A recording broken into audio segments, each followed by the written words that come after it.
Today's is an interesting pop-up interview. I am here with a friend's daughter. I'm going to call her A, and it's a very unusual situation because she is an adult, a young adult child who was separated from one of her parents as a result of a domestic violence situation and divorce, and then she came back to her mom after a number of years, and so she wants to remain anonymous. That's why she's wearing the scarf. But I thought it would be really helpful to people in this situation to try to get the child's perspective on what it's like when a child is turned against the other parent. So first of all, I really, we've already talked about this. I really appreciate that you're willing to open up a bit about this. We're going to start with a bit of a timeline, because this was started like 7 years ago when you were 12, or actually more than 7 years ago. You were 12 because now you're older than that. Can you talk about like what happened? Like how did this all start? Okay, so I would say that in the beginning, me and my sister, we were living with my mom, and we had like visitations. They were divorced, and like we visited my dad. And every time we went to live with my dad, visit my dad, he would basically always just talk really negatively about my mom. And he just painted this image into our heads that she was oh, she's crazy. She's like so strict. Like she doesn't let you have fun. Because something that appealed to like me and my sister, to him as like children, is that he didn't have any rules. He would always feed us like junk food, and like as a child you don't really know the consequences of like, I guess, like spoiling. So as a child, like he was our favorite because he was like, oh, the cool parent. Like we get to watch TV, we get to eat junk food, we no homework. So automatically as a kid, like we always enjoyed spending time with him. So the more we spent time with him, the more he would just talk about how much he dislikes my mom, and how, oh, like she's crazy, like look, she makes you do your homework, like she makes you brush your teeth. And like as a kid we were like, oh yeah, like that's annoying. So with time, my sister, she grew older. She was starting to hit like her teenage years. She was 15, and my dad basically convinced her that, oh yeah, like you don't have to really like take care of yourself, like that's fine. So let me ask you something though first. So during the split you had these visitations and you were going back and forth, but what about before they even separated? I was 4 when they got divorced. Oh, 4. Okay, I was gonna say, was there ever a time when there wasn't acrimony, like fighting, like no. Or just like since you were 4, when you did see your father, that he was always kind of bad-mouthing your mom? Yeah, so basically with what my mom has told me is that they never really had a good relationship even since before we were born. And then a bunch of stuff happened, and then we were born, and by the time I was 4, that's when they decided to get divorced. And my mom, I don't know if it's 100% true, but it could be, considering the fact that I was easily convinced, is that since we were little, like 1, 2, 3 years old, he would always talk about my mom and like how she's a horrible parent, and how like, oh, she cheated on me, like she doesn't love you guys, she doesn't love me. And the reason why this family is gonna fall apart is because of your mom, because she's like sleeping with other men. And like as like a 1 or 2 year old, I didn't know what anything meant. So I kind of just, all I heard was like, oh, she's a bad person, she doesn't love this family, basically. So since I was like a baby, those thoughts were already implanted in my head. So I automatically always saw her through negative eyes. And by the time I grew older, like with the visitations, like it would continue, because something about like his personality type is that he's really like obsessive. I talked to my therapist about this. She said he might have OCPD. So it's always like reoccurring thoughts. So to this day, it's been I'm 20, so they've known each other for many years at this point. Like, he still thinks about her to this day. And, like, he still talks about everything that happened. So it's like he's still obsessing. Yeah, and honestly, like, it's not just her. Because, like, while I was growing up with him, like, he never let go anything that has happened to him in his life. Mm-hmm. Like, So I'm thinking, you said they divorced when you were 4 and you're 20. So 16 years later, he's still cycling about her, like fixated on her. Yeah. And the thing is, like, it's not, like, just her. It's just his personality type. Like, a lot of unresolved trauma on his behalf. And, because, like, he would still obsess about things that happened when he was, like, a teenager. Mm-hmm. Like, way before he even, like, came to this country. Did they tend to be positive or negative things? All negative. Yeah, like, all negative. He never had, like, really a good thing to say about anyone. Mm-hmm. It's just about, like, oh, everyone did this to me. So, like, he was a perpetual victim. Yeah, like, he was always the victim, like, no matter the situation. Mm-hmm. Like, he never, like, accepted, like, that his actions had consequences. It's just, like, the reactions that people gave him, those were, like, all he remembered. Mm-hmm. So I'm thinking, like, not ever taking responsibility for his part in his life. Yeah. So I would say when I was 4, okay, no. So I basically grew up with these visitations, and, like, he would always just talk about her, like, for years on end, about how, like, oh, she did this, she doesn't love me, like, she cheated and stuff like that. So, by the time my sister was 15 and I was 12, at this point, like, he already built up this image of my mom that, like, oh, she's very negative and, like, she's not a good person.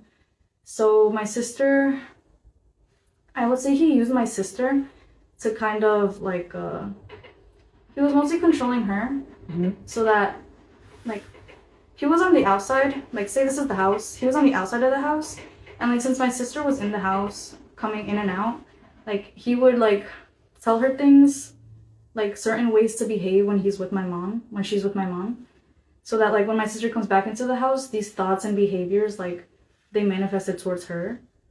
Can you give me an example? So, okay, so basically, she would tell, like, my mom, like, just being a mom, mm-hmm. she would tell my sister, like, oh, you have to get up earlier, like, don't wake up at, like, 11 or 12. Mm-hmm.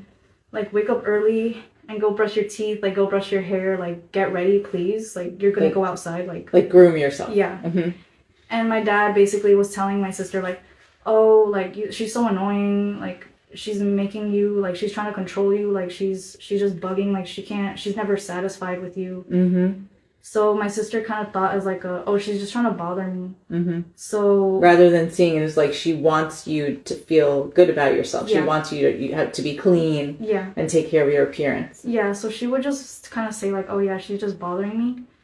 So my sister, like, every time my mom would tell her, like, oh, brush your hair, brush your teeth, change, my sister would get more mad, and, like, then so, like, I guess the resentment was building up. Mm-hmm. So with time, they were having, like, a lot of back and forths. And then, by the time I was, like, 12 and she was 15, my sister basically, like, she got into a situation, like, she was sneaking out, mm-hmm. and my mom found out, and my mom wasn't happy about it. So then they kind of just started arguing, and then my mom hit my sister, because my sister, I don't know exactly what happened, I wasn't really, like, there, mm-hmm. but my mom just hit my sister, and then my sister was like, oh, I'm gonna call my dad. So then she called my dad, and then my dad was like, oh, like, don't do anything, just wait until I get there. Mm-hmm. And then as, like, he got there, he kind of just used that as, like, okay, I'm gonna call the police on you, they're gonna arrest you because, like, you put your hands on my daughter. And then, like, he arrested her, and then we went to live with my dad. They said that it was gonna just be 2 days, mm-hmm. but he used that as, like, an opportunity. Like, since she was in jail, he used it as an opportunity to just get a restraining order. Mm-hmm. And he basically was, like, as he was getting the restraining order, he was basically telling us, like, oh, you see, like, she doesn't love you guys and stuff. Like, look, she hit you. Like, she doesn't care about you. She doesn't love you. Mm-hmm. Do you remember how you felt at the time as this was happening? Because you'd been going back and forth between both of them. You've been hearing these messages for 8 years. Mm-hmm. I don't know how much you were taking them in. Yeah. And then this happened. So suddenly you're getting full custody with just one parent. Yeah. So, in the moment, like, as a child, I thought that like, he painted a picture for me and my sister that's like, oh, like, you guys get to live with me, and, like, everything's gonna be, like, all rainbows and butterflies. Mm-hmm. So, as a child, I was excited because I was like, oh, like, now I get to watch TV, I get to, like, eat junk food, and, like, I don't have a bedtime. Mm-hmm. So, I was excited as a kid. Like, I didn't really think much of it. And at the same time, like, throughout this time, since my mom knew that we definitely favored my dad at this point. So, and, like, since they kept arguing, my sister and my mom would just briefly say, like, oh, if you want to live with your dad, then go live with your dad. Mm-hmm. So I thought that was a genuine opportunity. Mm-hmm. Like, I didn't really think there was anything wrong with it because she did tell us, like, oh, like, since you love him so much, then go live with him. Mm-hmm. So it was your choice. In a way, yeah. Like, I feel like everything kind of just happened, and I didn't really want to, like, say anything about it. I didn't think there was nothing wrong with it. Yeah. I mean, when she said that, did you almost feel like she wanted you to go live with your dad? Yeah, because on top of his messages saying, like, look, she doesn't even love you guys, she doesn't care about you, then she was saying, like, oh, if you want to live with him, go live with him. So I was kind of just, everything that was happening, it kind of was just pushing me in that direction. Mm-hmm. And then when it happened, I kind of just thought, like, okay, well, this is what's supposed to happen. I didn't really say anything about it. And do you? So you're the younger sister. Yeah. Did you feel like part of it was what your older sister wanted? Like, because no matter what, you would stay together. Like, do you ever feel like if you're? I mean, it's too late now, but that one of you had wanted to live with your mom, then you would have gone the opposite, or that you would have always done whatever. Everything would have been just the two of you together wherever you lived. So I would say that, because there's like a good amount that goes into it. Like, I feel like growing up, I was really codependent. Like, I never really was given the opportunity to make my own decisions and to kind of think for myself. So I would kind of always just let people think for me because it was just a lot easier, I guess. So, like, if she wanted to go live with him, I wanted to be with her, so I would just go. Yeah, I mean, that's what I'm thinking, because that's what I imagine, like, younger siblings just think, of course I'm going to stay with my sister. And I'm thinking back with something you had said, that as this stuff was happening with court and the restraining order with your mom, that you were told by your dad that if you spoke to the authorities, what was going to happen. Like, if I told them what happened? Yeah. Well, okay, so after we went to live with him, he like immediately changed our schools. So we went from one town to the we were in town A, and then we moved to town B, and then since he was living in town A, he just moved us back. So he basically told us that because we were seeing a lot of social workers and therapists at this time.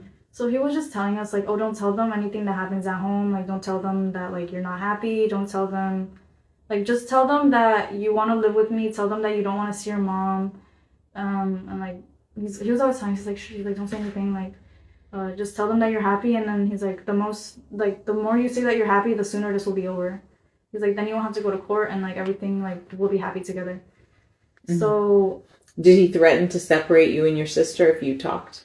Yeah, he told us that, I don't remember exactly when, like, the abuse on, like, to us started happening, because at this point he was, like, as kids, like, he was just really, like, cool to us. Right, like the fun parent, again, no rules, junk food.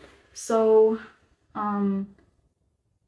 okay, so I would say me and my sister, we got depressed really fast, like, as we were living with him. Like, not even a year later, we were depressed, and, like, there were signs. And he basically told us, he's like, oh no, like, don't like, let it show. Like, if someone were to find out, like, if your therapists or anyone were to find out that you guys are depressed, then they're gonna send you guys away. Like, they're gonna separate you guys because your mom isn't capable of taking care of you. Like, your mom doesn't want to take care of you.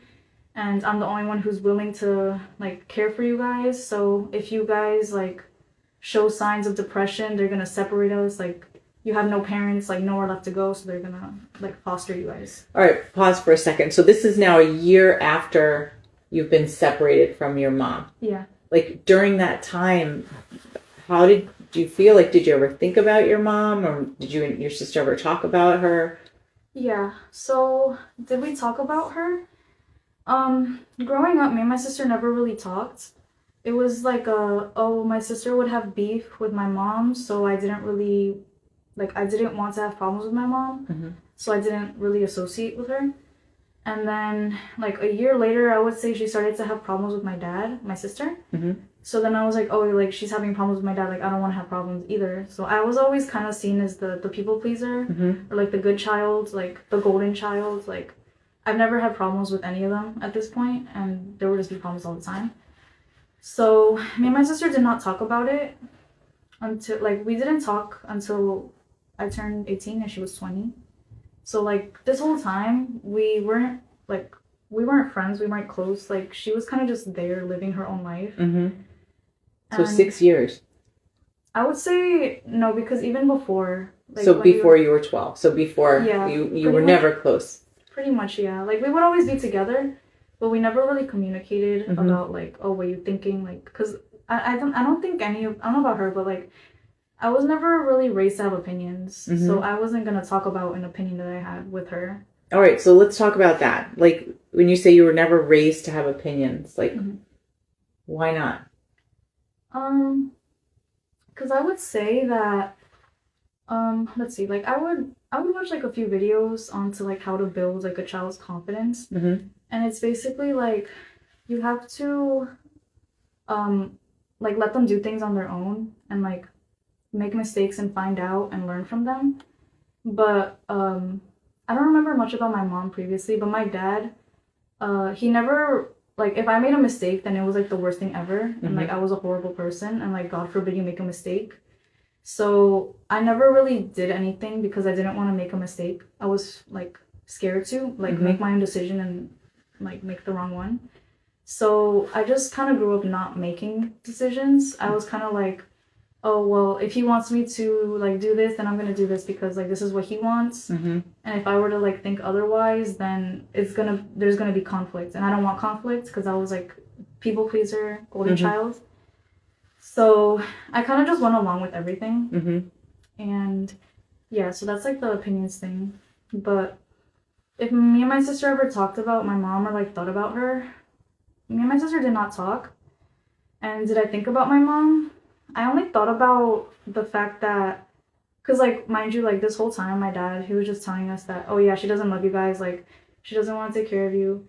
So the only times I would kind of think about her, I was hurt. I was, like, pretty depressed. And I was lonely. And this caused a lot of, like, attachment issues, like, unhealthy attachment. So I kind of just thought that, oh, like, not even my mom loves me. Like, no one would love me. My dad's the only person who would be, like, capable of loving someone like me. Mm-hmm. So if I ever thought about my mom, I would say I just thought about, oh, well, she doesn't love me, so she doesn't want to see me, so that's just what it is. Like, I just have to accept it. Mm-hmm. So you never thought about, like, reaching out to her because you already thought, like, we're done. Yeah, I just thought that, because, like, the restraining order, I don't know how long it lasted. I would say, like, let's say it lasted a year. Mm-hmm. After the restraining order ended, he was telling us, he was like, oh, you see, like, she's not even reaching out to you. She doesn't want to talk to you. She doesn't care about you. Like, the restraining order is over and she doesn't want to see you. Mm-hmm. So I was like, okay, well, she doesn't want to see me, then why would I reach out, you know? Mm-hmm. So, no, we kind of just stayed, like, zero contacts. Like, I guess, like, misunderstandings, like, were made and we just never communicated about it. And, like, I was a child. I would say, like, at this point, I didn't talk to her until I was 15. Mm-hmm. So I think it was, like, 3 years. What was the thing that made you talk after 3 years? So I talked to her when I was 15. At this point, it was just the holidays. I think that she probably said happy birthday to me sometime in the year, and then I said happy birthday to her. And then we would just say happy birthday, like, randomly. And then the holidays came, and I think, I'm not sure exactly who reached out first, But someone just said like Merry Christmas or something, and then I don't remember exactly how it happened, but we decided to meet up just to see like, oh, like see what happens. Mm-hmm. So then I went to see her when I was 15 for Christmas, and Did your dad know? yeah, he knew, but he was like in the back of my head telling me like, oh, she's crazy and stuff like Mm-hmm. that, like she doesn't love you. So I went in kind of like with those eyes, like I would see her, I would see anything she would do, and I would see it as like a, oh, you're just like you're still negative, like you still don't love my dad, like you're still this and that. Mm-hmm. So when I saw her, I um I had a curfew, and she didn't like that because she was like, oh, so you haven't seen me in years, and um your dad tells you to be home at like, let's say 8 o'clock, Mm-hmm. and you're gonna be home at 8 o'clock because your dad tells you to, and like even if I haven't seen you in years. And she was just clearly bothered. Mm-hmm. And in my eyes, I kind of just heard that like, oh, she's upset again, like she's always upset. So I kind of saw it as like a, yeah, like if you're still upset, like I don't want to deal with this anymore. Mm-hmm. So then I saw she was upset, and then I just, Well, I almost hear it as that again. You're in the middle of like I have to make somebody happy. yeah, I would say so, yeah. So nobody cared about like what you felt like at the time. Not really. I wouldn't even say that I really cared about what I felt at the time. I kind of just thought that, oh, well, this is what he wants, and I'm living with him, so I'm just gonna do what he wants. Mm-hmm. And yeah, like I would say I didn't really care about what I felt or thought or even really knew how to like pinpoint or know what it is until I would say 17, 18 years old. All right, so let's get into that. So now you're getting older. It's been 5 years completely, pretty much separated from the other parent. Like, Yeah. what changed? Like, so something that changed was I started going to therapy when I was 17 years old. Mm-hmm. Well, And did your dad tell you to go to therapy? no. So basically, okay, so I was going to therapy ever since I was 4, so I feel like I had like 5 therapists at this point. And I never took it seriously because I was always kind of like, oh, well, I can't talk about this, so I'm not going to talk about it. So we never got anywhere. Mm-hmm. But by the time I was 17, I went to therapy because I was put in a situation, like a relationship. This relationship started when I was 14 to 17, and it just made everything worse. Like, it made my depression a lot worse. Like, I would say just like, I don't know, just very depressed. Like, Yeah, and this is a romantic relationship. yeah. Can you talk a little bit about, I know we often say to our clients like that when you stay, and these are adult clients obviously, but when you stay in an abusive relationship, it's actually worse to stay for the sake of the kids because kids then think, well, this is normal. So I'm going to gravitate towards what's familiar. Do you feel like that impacted your life too, even though your parents split when you were only 4? Yeah. I would say I don't really remember watching my mom and my dad argue, Mm-hmm. but I feel like somewhere like in the unconscious mind, it's definitely there. Mm-hmm. I probably did witness a few like, I'm not sure, but I did think that it was okay because since I was living with my dad, everything that my dad did, like the way he treated me, like yelling, like threats, or like a very obsessive behavior, like not a second, like my eyes are not off you, like for a second of the day, like, because he would call me, I would say like 8-9 times every single day to make sure he knew exactly where I was. When did the behavior, so when you first started just living solely with him, he was like the fun parent and no rules, like when did it start to shift into this kind of behavior? I feel like it was like that even before. Like, that's actually another thing that my dad used to kind of convince me that my mom doesn't love me.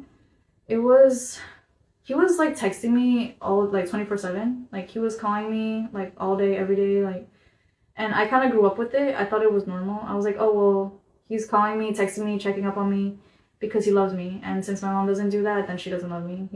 Yeah. Yeah, so by the time like I went to live with him, it was already normalized. So he was never really like physically present. Mm-hmm. He was always working. So he would call me. Okay, this was like the routine. He called me to wake me up to go to school. He called me before I left the house because I was walking. He called me when I got to school. He called me when I got out of school, and then he called me when I got home. And then until I got a job, like, he would call me, like, when I got a job, then he called me when I got to work, on my lunch, when I got out of work, and then when I got home, I had to, like, check up on him. So he knew, like, the time spans as to how far away my job is, how far away the school is, and, like, what time I should be home. Mm-hmm. So you were tracked basically all the time. Yeah, and I thought that it was normal. Mm-hmm. So, like, I found a relationship like that. Like, Mm-hmm. The guy that I was with, he was pretty much the same way. Mm-hmm. And so this is familiar again. Yeah, and like you were saying, how you attract like relationships that are comfortable. That's pretty much what it was. I attracted someone who was equally as toxic as my dad, and that like constant like hypervigilance and like negativity and like threats and stuff, it did depress me.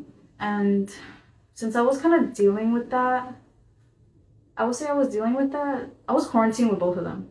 You were quarantined with the relationship and my dad. Oh. And basically, like, these two people, they did not allow me to have friends.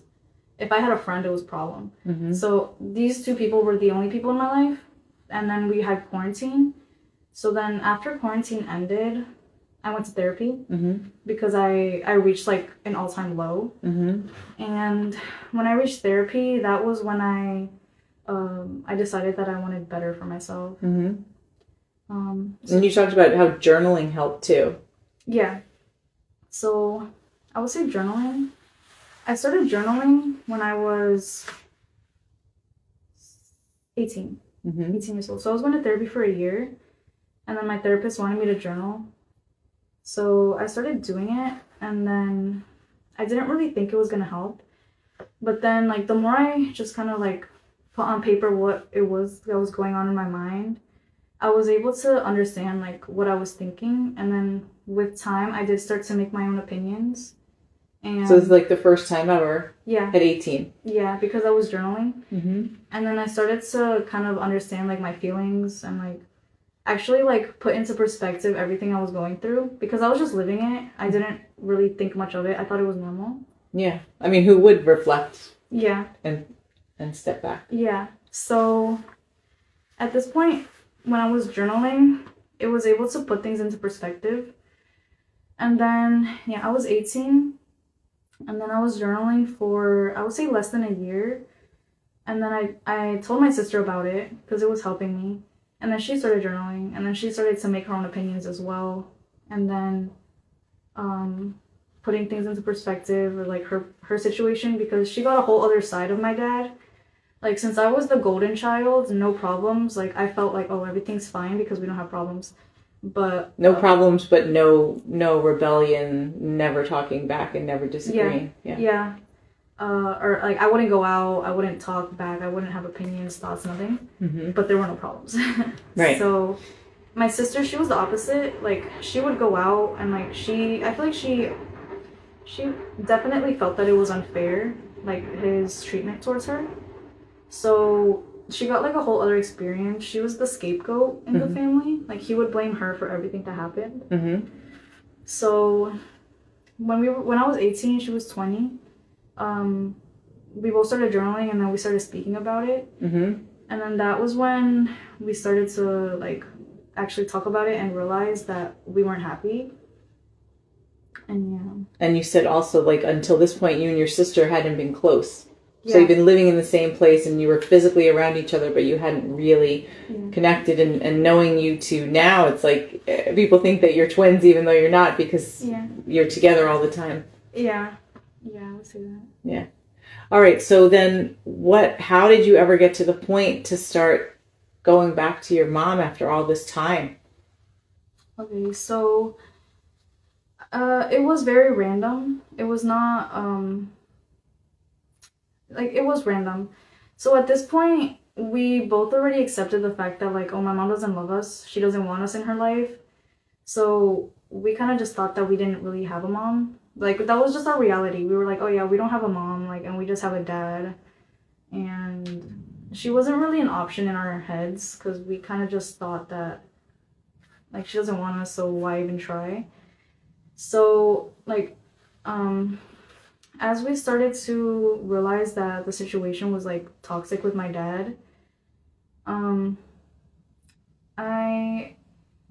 it was really weird. Like, I just had a thought, like, out of nowhere. I was like, oh, why don't I talk to her? So, I just reached out to her just to see, like, what she's been up to. And then I met up with her, and then she kind of just told us stuff that happened with my dad. It felt like a lot, honestly. I feel like it could have been handled in a different way. But it was like a kind of like an explosion of like everything at once. Like, I went to see her kind of just expecting like, oh, like, how you been? Oh, I've been good and this and that. But then she just started saying like a bunch of things that my dad used to do to her. And then we were like, I was like, wait, like, he does that to me, like, he does that to my sister. And then she was just kind of like expressing the pain she went through, like, because of his actions. So then I was like, oh, you're hurt about these actions that he does to you. So then I was like, oh, so maybe I should be hurt too. So then I was kind of thinking about it, and then I realized that like, oh, this actually affected me. Like his behaviors were kind of what pushed me to accept someone like my ex-boyfriend at the moment, like to attract someone like that. So like almost like the impact on her, you didn't realize that you had also had an impact from these years, but you just hadn't realized it until that conversation maybe. Yeah. So it was like a very random thought in my head to reach out to her, and then I heard like what she had to say, and then ever since then, I would say that was when I would say the ball started rolling. I started to realize the root cause of all my issues, because it was pretty obvious that there were, like, I feel like it's fairly easy to see the root causes to my issues because my dad, like, his behavior was really extreme, so it was just like just take a look and you'll see. So, but it was normal for so long because you didn't know anything else. Yeah, like, I kind of just chose to not believe that it was anything wrong with it. I disagree with you respectfully, because I don't think you chose that. It's just that's what you knew. Yeah. Like, I don't think a child makes a choice. You just don't realize. Yeah, I would say so. Oh, okay. But what you said, the ball started rolling. Yeah. I mean, now you're living with your mom, so big change. Yeah. So from living with your dad. So I would say ever since I saw her that one time and like the ball started rolling, it's been like a year and a half. So around there. So when I saw my mom, she was still like very hurt, and like resentment was there as to like everything that happened. So it did intimidate me because I kind of grew up not really, like, always wanting to avoid conflict. So I saw that there was potential for conflict, so I did like run away from the situation. I saw that she was upset, so then I kind of just like left and never looked back for a year. I looked back later. Yeah. And throughout that year, me and my sister, a different situation, but I decided to take that as like an opportunity to just be there for myself and look at everything that he's done and kind of just like understand all my thoughts and like make my own opinions and like kind of just catch up with everything that was happening in my head.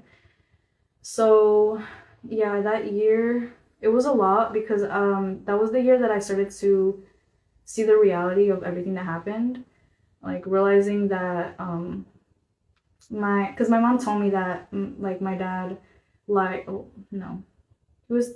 she was telling me that everything that he was doing to kind of avoid me and my mom to see each other again. And then I kind of started to take a look at everything that he was telling me and my sister to do, because like he told us to lie in court, and he was basically telling us like what to say, like what to say and to who to say it to. Mm-hmm. So then I kind of started to realize that, oh, like, she's been waiting for us to come back this whole time. And You were waiting for her, and she was waiting for you. yeah. So I would say I was just taking a look at the picture and realizing that, oh, like, she didn't leave. Like, she does want us in her life. So then realizing everything, it took me like a year to process, which I would say was fairly quick. Yeah. To realize, like, I would say, like, the last 7 years of my life were just like a lie. And at this time I wasn't speaking to her because I guess I was too busy processing everything that happened. And then whenever, like, the time felt right, me and my sister decided to talk to her again. And then when we talked to her again, it kind of just more happened. Mm-hmm. Actually, no. Let me go back. When we talked to her the first time, which was last year, and I started to realize everything, like, the truth of everything, I wanted to take some time apart from my dad. I wanted to take, like, 2 days, like, just not go home, because I was like, yeah, I have to process everything. So then, I texted my dad. I was like, oh, like, I hope you understand, I'm just not going to be home for, like, 2 days. Did he know who you were with? No. Okay. He didn't know. And to him, this was, like, a really big deal because he knew where I was at all points in my life. Mm-hmm. So him, like, I guess hearing the fact that you're not going to hear about me for 2 days, it was too much for him. Mm-hmm. So he kind of lost it. He was, like, spamming calling me, and then I was like, no, I don't want to talk. Like, I just want to be alone, because accepting everything that happened. Like, getting a little bit of breathing room. Yeah. And then he started to think the worst, and then he was telling me, he was like, oh, like, please come home, like, don't do this to me, like, if you don't come home, then I'm gonna kill myself. So then I was like, I did not expect that, because I was kind of like, oh, I realized at this point, I was, like, realizing he was, like, a little bit toxic, and I was like, yeah, I just need to, like, accept it. And then he was just starting to show his true colors, like, immediately. So then, when he said that, hold on, I'm thirsty. It's okay. So, so he basically was saying to you that he's going to kill himself if you don't do what he wants, and that's something that we also see happen in romantic relationships, where someone says, "If you leave me, I'm going to kill myself." Yeah, my ex at the moment was like that too. Did you think your dad was going to do it? Yeah. Yeah, so at this point, I started freaking out, and I called my sister. Like, he left me a voice message because I wasn't answering. So I recorded the voice message and I sent it to her, and we both, like, started freaking out because we thought he was going to do it. Mm-hmm. And I was kind of too scared to go back. So my sister, like, this day, my sister, she got out of work and she went home, like, fully expecting to walk in to, like, him dead. And she walked in, and then he was just on the couch, like, he was chilling, like, he was fine. It was just all talk. Mm-hmm. So more manipulation just to get you to do what he wanted. Yeah. So it was all talk, but he was drinking, but it was like, he's always drinking. So she told him, she was like, oh, get in the car, like, you've, like, crossed the line, like, you're doing too much. So he was, like, kind of intimidated because she's never talked to him like that. Mm-hmm. She was, like, firm about what he has to do. Mm-hmm. So he got into the car, and then I would say the hospital is like a 10-minute drive.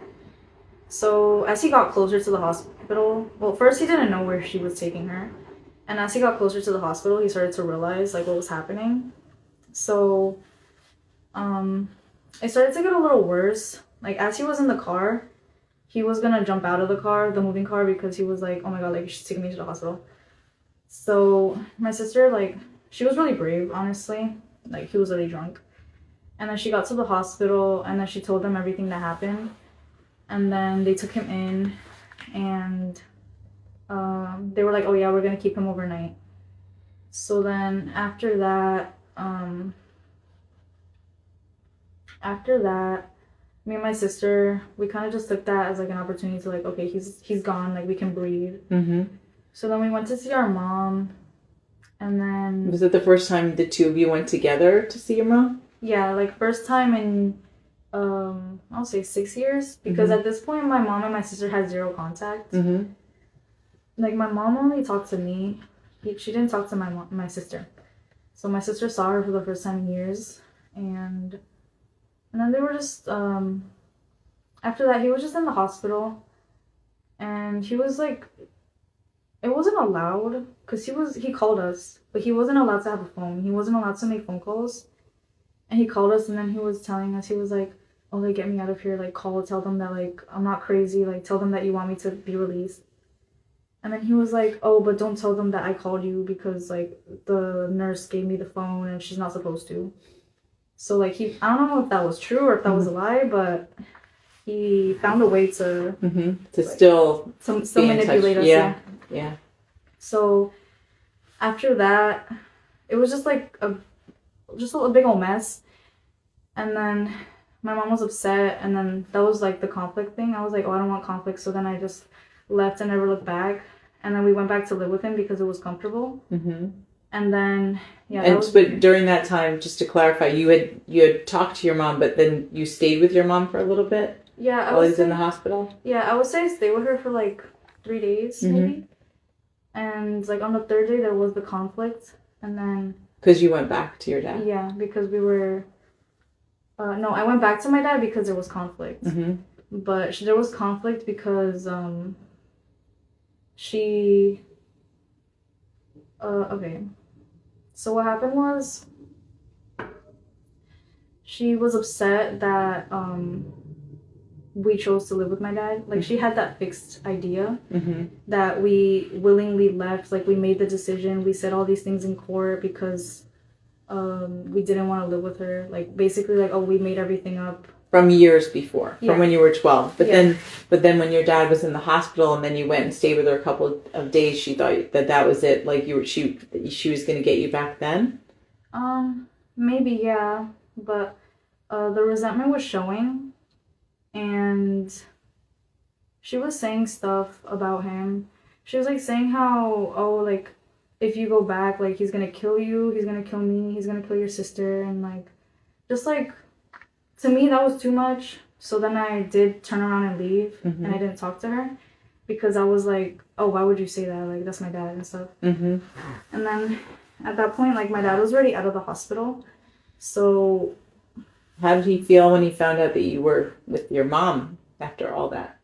He was like, it was weird. He was telling me, he was like, oh, yeah, like, I'm happy for you guys. Like, you guys should see her, and, like, you guys should have a good relationship with her. But at this point, like, me and my sister already decided that, yeah, like, we're not gonna talk to her right now. So we cut ties again.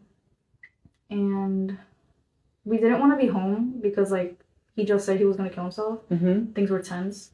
So me and my sister decided to be homeless for, like, 3 months because we didn't want to go home and, like, we had nowhere else to go. You said you decided to be homeless? Yeah.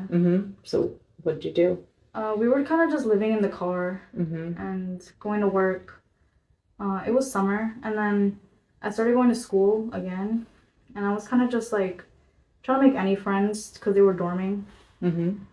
And then it got too cold, so then that's when we just went back to live with my dad. And then after, like, that year, we weren't talking to my mom, and we were just living with my dad. And, like, after everything happened, he was getting worse. Like, his anger, it was getting more out of control. Like, he was drinking more. He was starting to, like, threaten us more and, like, just yelling at us, like, every single day at, like, 1 a.m. So... it was building up, and then me and my sister reached a point where we didn't want to live with him anymore. Like, we decided that we can't live like this.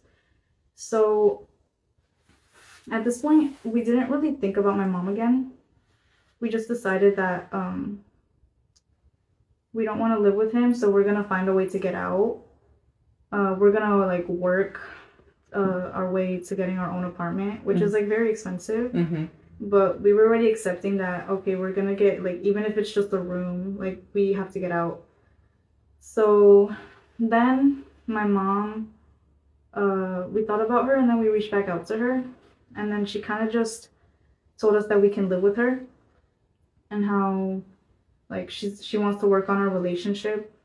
And so then me and my sister took it as an opportunity to, okay, like, we have, like, a place to go. Like, we're going to leave. Mm-hmm. So then we left. And then that was when we started living with my mom again.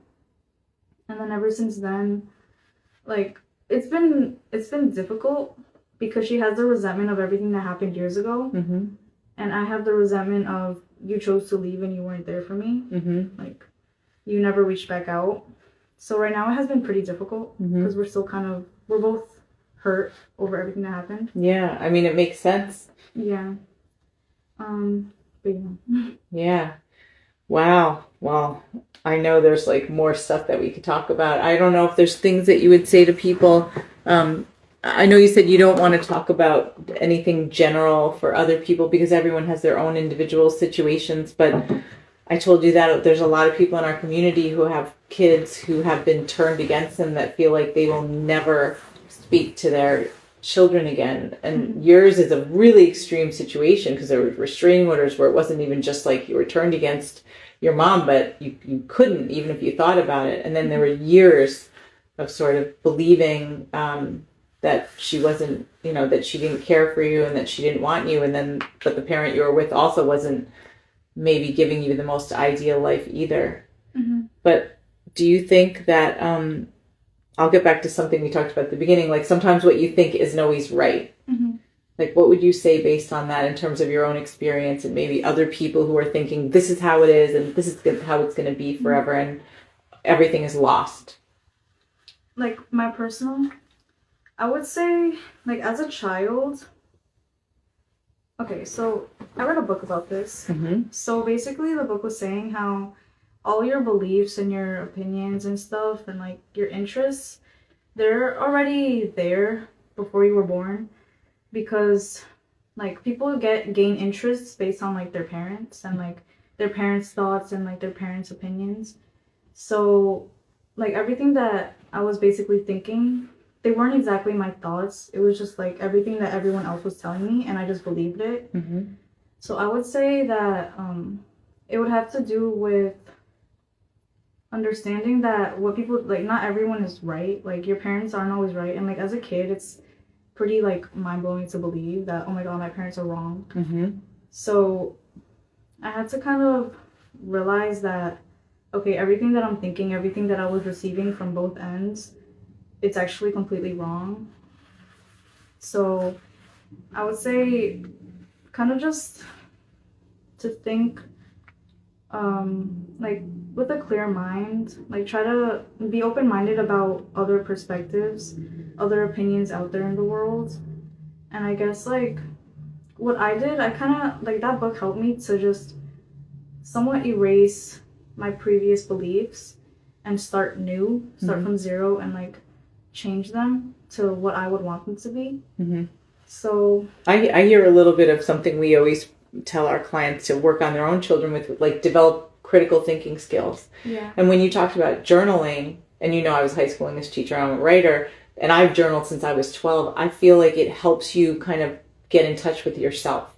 Yeah. And it forces you to reflect. Yeah. Yeah, I agree. Yeah. But no, I love that we all have to question like how we feel, because sometimes we think this is how it is and it's a permanent thing, but there are different perspectives. Yeah.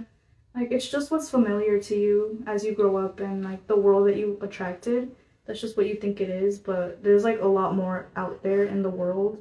Like other opinions, other groups of people who believe other opinions that you would have never even thought. Yeah.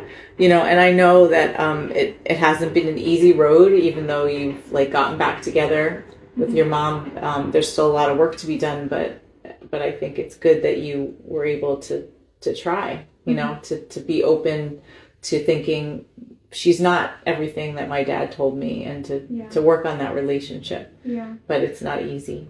Yeah. But I don't know if there's anything else you want to say. Otherwise, I just want to thank you so much for talking with me about this, and also I haven't even looked at the screen, but sharing with our audience who are watching now and watch later, like the child's perspective on basically what we call an upside down reality. I would say something I do want to add is like more ways that made it more difficult to leave, like my dad's place. So he used the finances. So from a very young age, because like I've recently learned that you need to actually like be more financially literate before you get into debt. Like he got us into debt at a very young age. That made you more dependent on him too. Yeah, because he made us get cars. Well, it was okay because I had that freedom, but the cars were under his name, the loan was under his name, and I was like the co-signer. So it's like I had like the $20,000 car at 16 years old, and I kind of had to work, and like almost everything that I made was going towards that car. So my money was really limited. And my sister, like, she also has her own personal situation with the finances, which is more extreme than mine. But I'll talk about mine. And another thing was the food. I don't know if it was conscious or unconscious on his behalf, but the food, he never knew how to cook. So let's just say his diet growing up was pretty much like rice, bread, boiled like vegetables. I don't know if you know, because I actually have like an interest in nutrition now, because I wanted to learn from it, like about it. But if you overcook vegetables, then there's no more nutritional value in them. Like the purest form of like vitamins would be in a raw vegetable.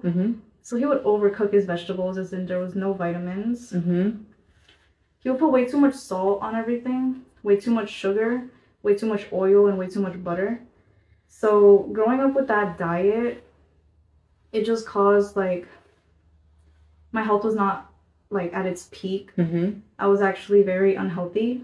I was not receiving all the vitamins that I needed to like actually think. So the food, I would say my decision growing up was to either starve or to eat that food. And when I ate that food, it wasn't good. Like he would cook at like 3 a.m. because that's when he went to work. And then he would leave it out for hours, like the lid open. He wouldn't even put it in the fridge. So it's like the food was sitting there. It was kind of like he treated us like pets. So the food was not really good. And I think you had said that you think that affected your cognitive abilities. Yeah, so what I learned is that you're supposed to have a little bit of every vitamin to actually, like, for your brain to think properly or for your body to actually function, like energy and everything, all that stuff. So since I was kind of just growing up with a diet of majority just carbs and no real vitamins and vegetables and too much salt and too much sugar,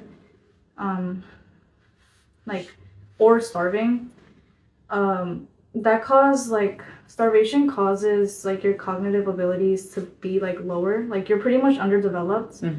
So your brain isn't like functioning as well as like someone who were to actually eat healthy. So it gets in the way of like your like problem solving skills, your communication skills, like ability to make your own opinions. So, and like it also affects your self-esteem. So if you kind of just grow up without really having any of those, it's really hard to make your own decision and to really take a look around at what's happening and to even communicate about what you're thinking. Yeah, so this is almost like another obstacle that you had. The food. Yeah, it was the food, and who would ever think about something like that? Yeah. You know, and I actually want to ask you before we wind up is, I know everyone's situation is different, but if you were speaking to a parent out there that's like, I want to reconnect with my kid after a long separation, how would you suggest that parent reach out or react when the child is in their presence, if they have that opportunity?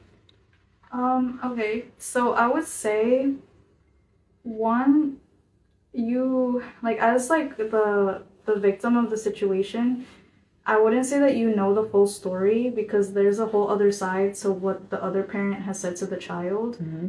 So you might think like the situation is like a solidified like view that you have. You Like might your think, own perspective, yeah, like just your own perspective. you might think it's that, but in reality, there could be a completely other side to the story that you don't know. Mm-hmm. I could add on to that because it has to do with another reason why I stayed. So it kind of all connects. So like I'll get to it.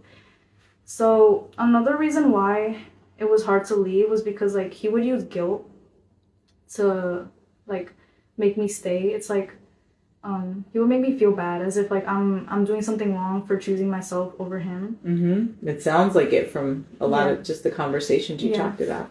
So like my personal experience, I grew up with a lot of guilt and like shame and like as if like I deserved everything that happened. So if this is my personal experience, I don't know about every parent, but I would say like to not make the child feel more guilty for leaving. If like don't make them feel guilty when they're back in your presence, because it's just making things harder. It's making them more like it was making me more uncomfortable to hear about how like, oh, like you chose to leave. So then it kind of built up a wall for me to not really feel comfortable enough to communicate my true thoughts to like my mom. Because I was like, okay, well, you have this idea of like the situation and you're not willing to listen about what actually happened.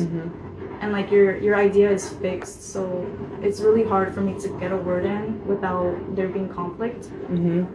So I would say to actually just like be open-minded and listen to everything that it is, even if it hurts to hear, even if it doesn't align with what you think the situation is. Just listen, just let them speak, give them like a safe space to just talk. Yeah. Wow.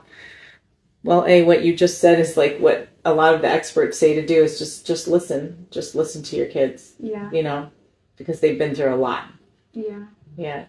Well, thank you so much for somebody just wrote a comment. Let me get it. I want to thank for being so brave and transparent and share all of this, so helpful to us still going through it. I didn't see any of the other comments. Of course. Yeah, but thank you so much. Yes, of course. And of course, we'll be in touch. Thank you for having me. Okay, my pleasure. Yes. I'm really grateful, and I think we're going to get a lot of comments on this. Okay. All right, take care. Goodbye. Bye, everyone.